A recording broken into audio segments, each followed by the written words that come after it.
Dan kita tahu betul bahwa ATR, BPN, kemudian juga KPK ini bekerja sama dengan Pemda itu untuk melakukan pilot projecting terlebih dahulu. Ada 3 provinsi yang dipilih, koreksi kalau saya salah, ini ada Sulawesi Tenggara, Sulawesi Utara, dan juga Sulawesi Selatan. Nah, mungkin saya tanya dulu, sebenarnya kenapa 3 provinsi itu yang dipilih? Ini yang memilih KPK dan ATR BPN bersama tentu ya? Itu komitmen, Mbak. Itu yang kami sampaikan ke Kementerian ATR waktu kami diskusi. Jadi mau milih yang mana nih? Yang kepala daerahnya punya komitmen kuat dong gitu. Kenapa? Ya nggak akan jalan kalau nggak ada komitmen. Nah itu yang utama. Ini yang membuat kami di Kementerian ATR BPN kalau terkait dengan 9 program ini, tentu kami yang sebagai pengampunya untuk pelayanan ini semua. Kami di pusat dan di daerah ada tangan-tangan kami melalui BPN di kabupaten kota dan provinsi. Dengan sinergitas ini, dengan semangat kolaborasi ini dan sudah dilakukan di 3 provinsi ini, Sulawesi Utara, Sulawesi Tenggara, Sulawesi Selatan, sudah dilakukan kick off di sana juga. Dan saya mendapatkan laporan dari tim yang melaksanakan ini, alhamdulillah hasilnya juga sangat baik. Kopi sudah ditambah, kursi pun juga sudah ditambah. Narasumber yang tadi saya janjikan sebelum jeda juga sudah hadir di atas panggung bersama kita semua. Saya sapa terlebih dahulu ada Gubernur Sulawesi Selatan, Pak Andi Sudirman Sulaiman. Selamat sore, pagi, siang, sore, Pak Andi. Pagi, siang, sore, Mbak Diana. Oke, sehat Pak. Jauh-jauh datang dari Sulawesi Selatan, kita berikan tepuk tangan, mungkin yang nonton juga boleh ya. Terima kasih Bapak sudah hadir memenuhi undangan teman-teman ATR BPN. Kemudian saya juga sapa langsung ada Pak Denny Mangala, Asisten Pemerintahan dan Kesejahteraan Rakyat dari Pemprov Sulut. Terima kasih Pak Denny sudah jauh-jauh datang kemari. Selamat siang Mbak Diana. Terima kasih, kita berikan tepuk tangan lagi juga. Oke, terima kasih ada Pak Andi dan juga Pak Denny. Di samping itu juga masih hadir bersama kita juga ada Pak Osi dan juga Pak Edi. Semoga belum ngantuk dan belum bosan karena sudah ada kopinya. Masih kuat. Aman. Saya yang nggak kuat kayaknya Pak kalau sudah coba. Oke, sebelum kita bahas yang secara lebih terperinci, teknis, sebelum tadi Pak Andi dan juga Pak Denny datang, ini kita sebenarnya sudah banyak bicarakan soal Pemda ini menjadi motor utama, menjadi eksekutor dari 9 program kerjasama ATR BPN dan juga KPK. Saya mau mungkin Pak Denny dan juga Pak Andi cerita terlebih dahulu soal bagaimana pemerintah daerah dilibatkan di sini. Mungkin dari segi kunjungan, bagaimana Pemda diajak bicara soal 9 praktik kerjasama ini. Mungkin dari Pak Denny dulu, boleh? Oh iya, baik. Yang pertama memang pada bulan Mei yang lalu, ya, atas inisiasi dari Kementerian ATR BPN dan KPK, nah, sudah dilaksanakan rakor di Sulawesi Utara. Sudah ada rakornya. Nah, rakor ini dihadiri oleh Bapak Gubernur, termasuk Bupati Wali Kota se-Sulawesi Utara hadir semua, Pak. Kemudian ada BPN juga hadir di sana. Nah, di sana itu sudah ditandatangani komitmen bersama dari semua kepala daerah, termasuk BPN, untuk implementasi 9 program ini. Dan ini sampai saat ini Bapak Gubernur terus memonitor implementasi di 15 kabupaten kota yang ada di Sulawesi Utara. Nah, ini tentu langkah yang sangat strategis yang diinisiasi oleh Kementerian ATR, BPN, dan KPK dalam rangka mewujudkan good governance. Dan ini tentu sebagai pemerintah daerah, baik provinsi maupun kabupaten kota, kita tentu sangat mendukung untuk implementasi 9 program ini. Oke, meskipun tugasnya artinya bertambah, tapi disambut baik karena itu tentu mewujudkan good governance tadi. Iya, karena untuk kebaikan bersama gitu. Oke, baik. Itu cerita dari Sulut. Kalau dari Sulut seperti apa, Pak Andi? Ya, terima kasih banyak Mbak Diana. Saya sampaikan bahwa kami tentu pertama mengucapkan terima kasih banyak kepada Kementerian ATR BPN dan juga KPK, Korsub, Pak Direktur yang senantiasa dan juga memilih Sulawesi Selatan sebagai salah satu piloting project untuk percepatan 9 program ini.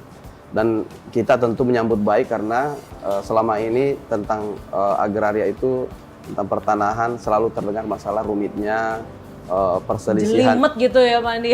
Perselisihannya, kemudian masalah perizinannya yang rumit.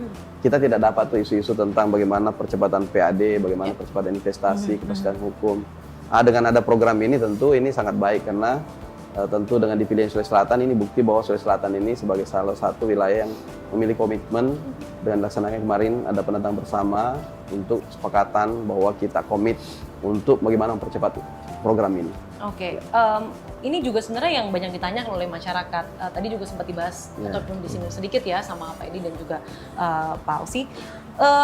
Kalau misalnya 9 paket program ini pun berjalan dengan optimal dan maksimal, yang tentu itu kita harapkan begitu ya. Perubahan apa sih yang paling dirasakan masyarakat? Itu kan yang menjadi pertanyaan masyarakat. Mungkin Pak Andi boleh silakan Pak. Iya, saya ingin ceritakan sedikit bahwa tanah sekarang ini kebanyakan masih sertifikat global misalnya, atau belum berubah atau gimana, sehingga kita ini di satu sisi masyarakatnya untuk mempertahankan tanahnya kan bisa jadi sengketa perselisihan tanah.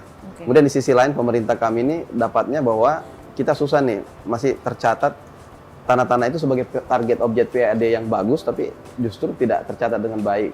Karena kepemilikan satu yang tadinya sekarang sudah berkembang pesat. Ada bahkan satu surat itu bisa sampai banyak orang yang miliki. Waduh. Dan tumpang tindih. Sehingga saling klaim, kemudian terjadilah sengketa di mana-mana. Dengan adanya ini digitalisasi, sudah integrasi dengan OSS, integrasi dengan MPP, integrasi dengan RT RW, kemudian bisa memetakan geospasial. Ini luar biasa. Karena dampak bagi masyarakat kemudahan perizinan, dapat sertifikat mereka, tapi tentu kita juga pemerintah bisa yang mana harus punya kewajiban apa. Dapat haknya tapi kewajibannya juga tentu lebih mudah dan lebih pasti. Ada kepastian. Ya, penurunan konflik ya Pak. Itu juga paling penting. Itu yang paling penting di masyarakat sering terjadi. Iya benar-benar. Tentu kan karena kalau bicara soal konflik ataupun sengketa lahan itu urusannya panjang ya Pak. Kita tahu betul juga di masyarakat banyak juga yang menjadi berita seperti misalnya artis-artis juga banyak yang speak up, kemudian rakyat biasa juga banyak sekali deretan sengketa lahan yang ujungnya ya memang harus ada goodwill dari pemerintah dan juga pusat maupun daerah begitu ya untuk menyelesaikan hal itu, salah satunya lewat 9 paket program ini. Itu cerita dari Sulsel. Kalau di Sulut seperti apa sih Pak? Apa dampaknya buat masyarakat? Entah itu yang sudah terjadi ataupun yang mungkin disasar oleh Pemprov Sulut. Iya. Pertama bagi masyarakat, selama ini kan layanan untuk contohnya untuk pertanahan layanan sertifikat. Nah ini minta maaf Pak Wamen masih banyak keluhan. Ini prosedurnya, kemudian ada pihak-pihak yang memanfaatkan itu ya. Nah tetapi dengan 9 program ini ya, kemudian mengintegrasikan dengan mall pelayanan publik, ini tentu akan memudahkan masyarakat untuk memperoleh layanan sertifikat misalnya. Mereka tidak perlu lagi misalnya menggunakan calo atau tunggu berlama-lama untuk memperoleh itu. Cukup lewat misalnya gadget dia bisa monitor itu sudah di mana, ya, kapan selesainya dia bisa monitor. Dan ini sangat memudahkan. Baru kemudian yang kedua tentu bagi pemerintah daerah, selama ini contohnya transaksi jual beli tanah. Nah, Pemda itu di transaksi jual beli tanah kan ada yang namanya BPHTB yang masuk ke PAD. Nah, banyak kasus terjadi transaksinya itu di atas harga tanah tapi yang dilaporkan di bawah. Nah, ini tentu kan merugikan daerah. Tapi dengan diintegrasikan antara nomor identifikasi bidang dan nomor objek pajak, ini akan memudahkan ini. Dan ini akan menutup celah-celah yang seperti tadi. Apalagi BPN sekarang kan sudah menetapkan zonasi nilai tanah. Jadi nggak bisa lagi main-main ini. Kita akan tahu ini, Pemda akan tahu, oh ini zonasi nilai tanah untuk wilayah ini sekian. Kok transaksinya jauh di bawah? Nah ini ada something wrong. Nah, itu rugi kita. Nah ini sangat memudahkan. Kemudian yang ketiga tentu bagi investor, dengan diintegrasikannya antara OSS dan RDTR ini tentu akan memudahkan investor untuk nanti dia akan menanamkan investasi di daerah. Dia akan tahu, oh ini tanah ini clear and clean dia. Kemudian dia akan tahu, oh ini tanah ini zonasinya nilainya sekian. Anda bisa dipermainkan lagi. Ini program ini intinya sangat membantu bagi pemerintah, bagi investor, termasuk bagi masyarakat. Menimbulkan rasa aman bagi masyarakat maupun juga investor. Iya. Karena itu penting sekali untuk menggerakkan roda ekonomi di daerah-daerah. Betul. Oke, tentu kan ini bukan hal yang mudah begitu, tapi ini bukan baru dilakukan. Tadi Pak Wamen juga menyampaikan, ini sebenarnya program sudah terus dilakukan, tapi 9 ini dikerucutkan untuk menjadi atensi di 3 provinsi pilihan tadi. Saya mau tanya dulu, kendalanya ketika komitmen itu dilakukan, ini menjadi atensi besar, ada tidak hambatan yang mungkin dilakukan ataupun dihadapi oleh teman-teman di daerah? Mungkin dari Pak Andi? Yang dihadapi biasa memang kita itu persoalan karena ini lintas sektor ya. Terkait misalnya penyelesaian lahan-lahan aset ataupun ada tentang agraria ya. Ini kita ini sudah ada solusi, salah satunya sini GTRA. Kami baru saja kemarin melaksanakan, kita laksanakan hari Jumat kemarin, hari Kamis itu Rabu kita laksanakan GTRA, gugus tugas reforma agraria. Saya yang pimpin langsung, ada kejaksaan, kemudian ada kita undang juga dari Forkopimda, kepolisian dan Kodam bahkan kita libatkan, kemudian dari pertanahan hadir semua untuk membahas 2 area yang menjadi target yang sangat strategis dan menjadi aset yang tidak jelas kepemilikannya tapi tercatat di KIB kami, di aset kami. Terus ada juga yang menjadi dipakai pendapatan orang lain tapi tidak masuk ke kami penghasilannya. Dari gugus tugas GTRA itu menghasilkanlah rekomendasi-rekomendasi dan sudah ada solusi dari rekomendasi itu untuk ditindaklanjuti BPN. Dan Kakanta BPN Kota Makassar akhirnya sangat setuju dan ini sangat mudah lagi. Tinggal dikerucutkan, tinggal kita daftarkan kembali untuk KIB-nya, nomor asetnya, kemudian penguasaan fisik itu sudah cukup untuk kemudian diterbitkan hak pakainya. Ini salah satu program dari 9 itu ada GTRA, yang kemudian sebagai penyelesaian konflik dan ini kita sudah lakukan untuk 2 objek untuk tahun bulan ini ya. Dan ini kita terus akan melaksanakan per setiap minggu. Rencananya 1 minggu pertama untuk konsep kayak notulensi lah ya. Kemudian setelah itu baru rapat untuk rekomendasinya. Baru itu kita kirim. Nanti kita sasar lagi kayak seperti tanah-tanah yang luas konflik untuk lainnya, Pak. kayak seperti usaha-usaha yang besar ribuan hektar. Kita juga masukkan kadang-kadang tidak dipakai, terus terlantar sudah puluhan tahun nggak ada solusi, memiliki hak perdataan tapi sudah tidak lanjut. Nah inilah kita akan bawa ruang-ruang rapat-rapat GTRA sehingga itu sebuah pendapatan potensi investasi yang kuat. Kami sebagai provinsi ini sangat luar biasa kalau ini kita kemudian tindak lanjuti dan akan kembali ke negara. Iya, betul. Dan inilah sebenarnya ya Pak Wamen ya yang ditekankan bahwa optimalisasi GTRA itu bisa berjalan untuk mengkomunikasikan tadi ya. Tadi Pak Edi kan menyampaikan komunikasi ini adalah kunci. Satu waktu tapi kan suka jarang ngobrol gitu. Benar nggak tuh Pak Edi sama Pak Dedi? Benar ya? Nah, sehingga GTRA ini jadi suatu wadah begitu ya untuk penyelesaian konflik dan memaksimalkan tadi pendapatan dan potensi investasi tadi ya. Apalagi didampingi langsung dari Pak Wamen. Ya kita terus terang Mbak Diana senang dengar success story walaupun ini program awal tapi langsung seperti Gubernur Sulsel langsung memahami bagaimana GTRA ini sangat berpengaruh dan ternyata betul pada saat ini dilakukan bisa mencarikan solusi. Ya mungkin tidak semua akan bisa diselesaikan dengan cepat tapi paling tidak kita cari lagi prioritas mana yang ingin diselesaikan, forumkan lagi dengan GTRA sehingga semuanya punya kebebasan untuk berpendapat apa pandangan-pandangannya disimpulkan nanti dijalankan oleh yang hadir di situ. Jadi ini GTRA lalu integrasi NEB-NOP. Jadi saya pikir inilah semangat akselerasi yang ingin kita lakukan dan ingin kita capai dari program ini. Tadi kan baik dari Pak Denny dan juga Pak Andi menyampaikan ini penerimaan kita ataupun potensi investasinya itu cukup berdampak loh. Mungkin bisa digambarkan secara nyata mungkin Pak Denny terlebih dulu soal sebenarnya seberapa 9 program ini bisa menyederhanakan administrasi sehingga berdampak pada pendapatan daerah. Mungkin ada angkanya Pak, bertambah berapa atau mungkin potensi yang dilihat. Silakan Pak Denny. Iya, memang kalau menyebut angka kan kita masih hitung-hitungan. Tentu karena masih karena berjalan. Kan baru kita komitmen bersama di bulan Mei ya. Tapi sebelum itu tentu memang saya harus sampaikan setelah rakor itu kita kan potret di Sulawesi Utara untuk integrasi program yang tadi Pak Wamen sampaikan itu harus ada mall pelayanan publik.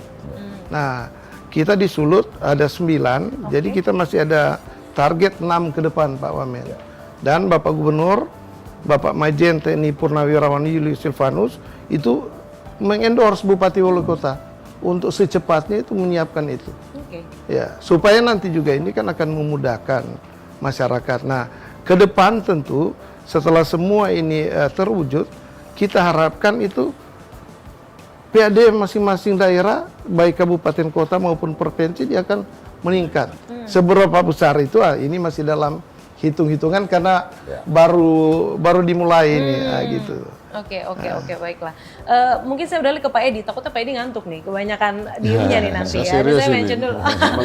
Serius mendengarkan nih. Pak Edi mengawasi dan mengamati. Porsinya ya. Oke, Pak Edi, ini kan sudah disampaikan 9 praktik kerjasama ini, kemudian praktik di lapangannya juga, alhamdulillah puji Tuhannya teman-teman di daerah di 3 provinsi ini sudah memahami, satu kepala, satu pikiran. Menurut Anda, setelah ini harus ada apa?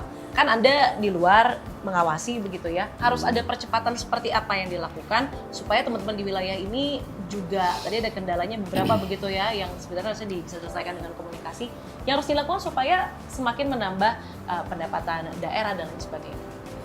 Jadi kita bicara impact ya, atau mungkin bahasa ininya apa sih yang mendapatkan keuntungan seperti apa sih kan gitu kan ya. Terlebih yang ini udah ada yang berjalan, mungkin KPK teman-teman KPK sudah ada input tambahan begitu untuk teman-teman di daerah. Nah kalau kami melihatnya begini Mbak, tadi Pak Gubernur Pak Andi, Gubernur Sulsel sudah menyampaikan bahwa dengan GTRA udah langsung merasakan nih.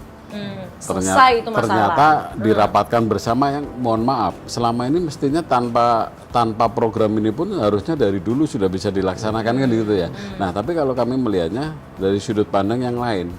Yang pertama adalah mudah-mudahan kami harus membandingkan nih Mbak, ya tadi Pak Wamen sampaikan baru kemarin kan, belum bisa kita lihat nih. Tapi kalau kami konsennya adalah pengaduan masyarakat nantinya. Nah, pengaduan masyarakat yang selama ini sering mengadukan adanya pungli, adanya pemerasan. Nah, mohon maaf ya kan seperti itu kan ya. Nah, kami akan lihat nanti ada penurunan nggak. Nah, itu akan menjadi impact atau hasil yang dari sudut pandang kami ya. Mungkin dari Pak Gubernur mungkin akan melihat dari sudut pandang investasi nantinya. Dengan transparansi pasti investasi akan meningkat kan itu kan ya. Tapi kepentingan kami atau dari sudut pandang KPK adalah ada nggak nih penurunan tingkat korupsinya nih nanti di 3 provinsi ini gitu loh. Khususnya adalah korupsi di tadi suap, pemerasan dan juga mungkin bahasa umumnya pungli lah ya. Tapi suap, pemerasan, gratifikasi kalau bahasa undang-undangnya. Nah, terus setelah itu adalah tentunya adalah masyarakat merasa dimudahkan nggak, kan gitu kan ya, dimudahkan nggak. Tadi bahasanya memang kami lebih mengistilahkan selama ini ada di ruang-ruang gelap. Pengurusan mungkin dalam konteks ini kita bicara pertanahan ya, mungkin secara luas mungkin ada juga, tapi kita bicara pelayanan pertanahan, masyarakat itu banyak yang gelap bagaimana ngurus tanah ini. Akhirnya datang ke tadi yang Pak Asisten tadi sampaikan ke calo atau apa gitu kan ya. Nah, mudah-mudahan dengan ini nanti transparansinya dapat, masyarakat bisa mendapatkan keuntungan. Tapi kan susah di situ kita ukur kan ya. Tapi paling-paling Pak Gubernur yang bisa mengukur sendiri nantinya dari investasi, dari pengamanan aset, dari itu mungkin. Nah, dari teman-teman kalau dari kami sih itu Mbak, nanti dari pengaduannya turun nggak? Nah, kalau pengaduan turun berarti sukses nih program ini nantinya. Artinya kalau KPK bisa duduk santai ngopi tanpa mendengar aduan sana sini, itu artinya ada keberhasilan.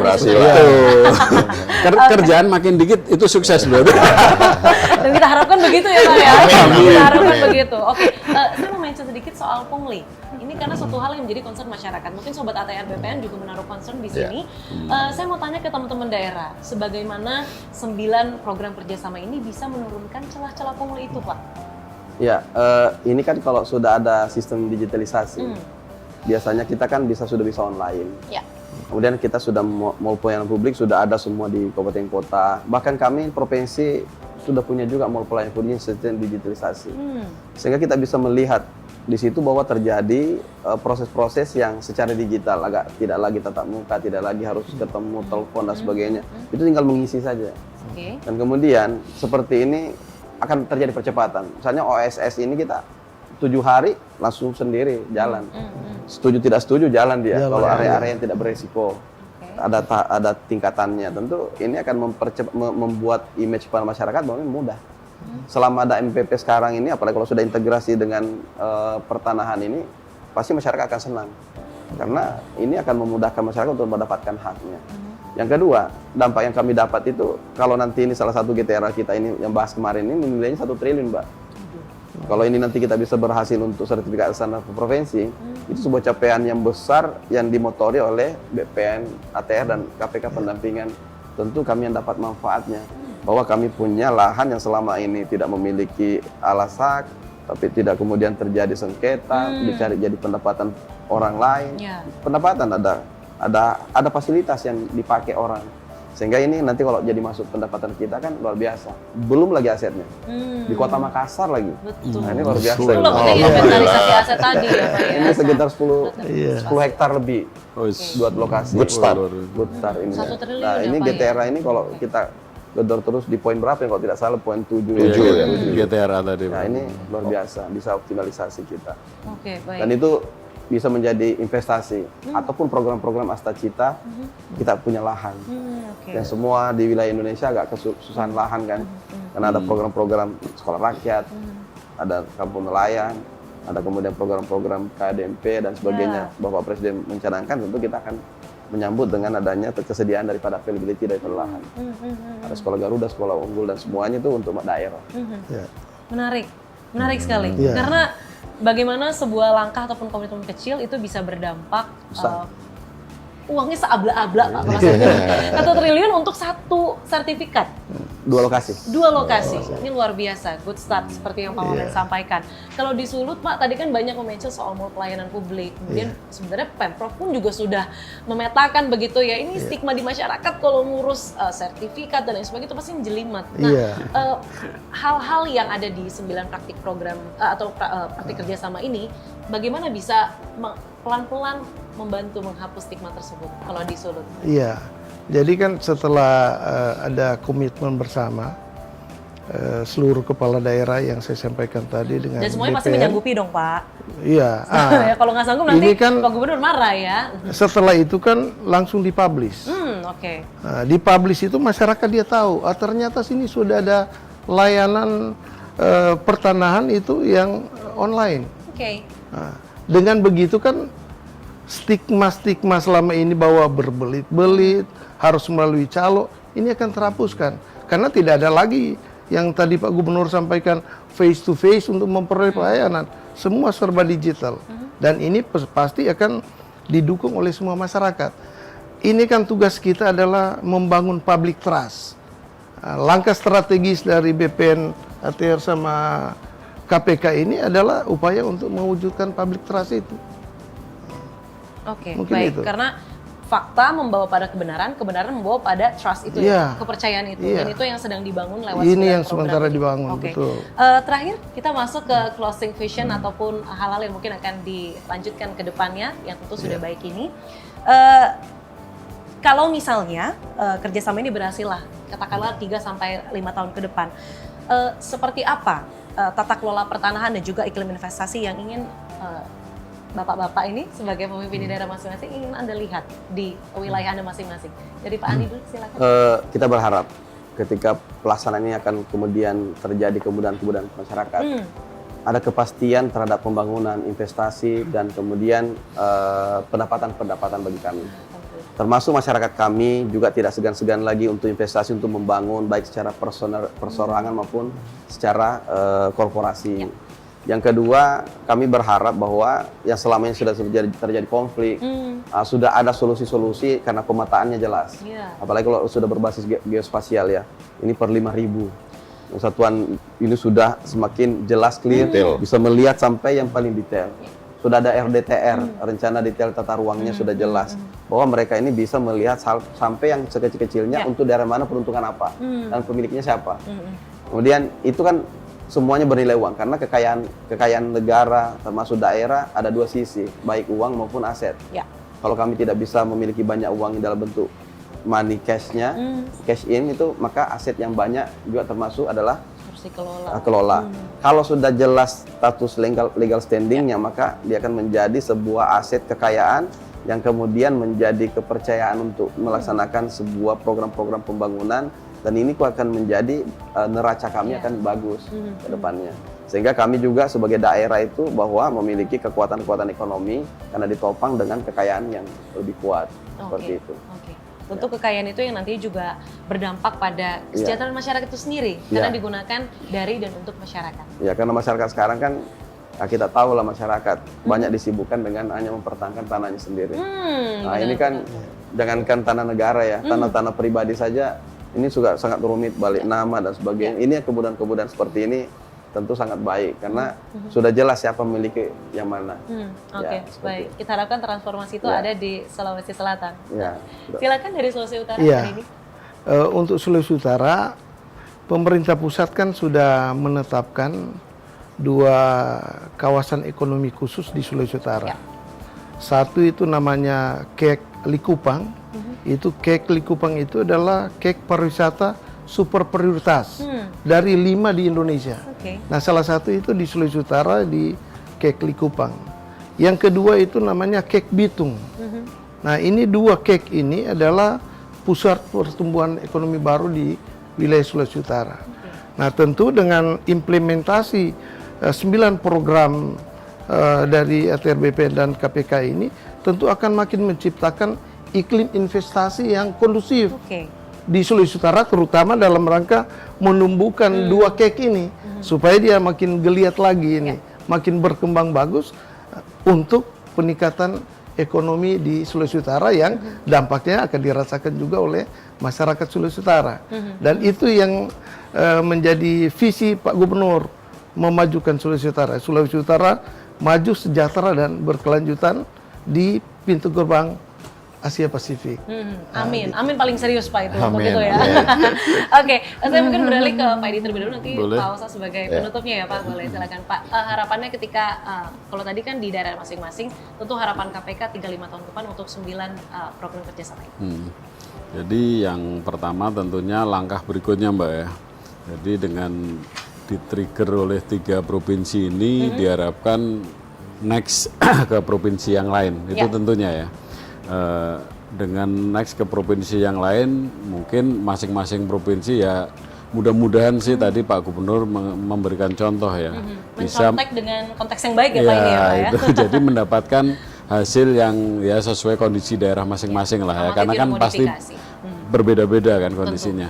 Nah, dari sisi kami tentunya harapan yang paling utama adalah meningkatnya pelayanan publik dan juga meningkatnya pengelolaan aset, khususnya aset tanah ya.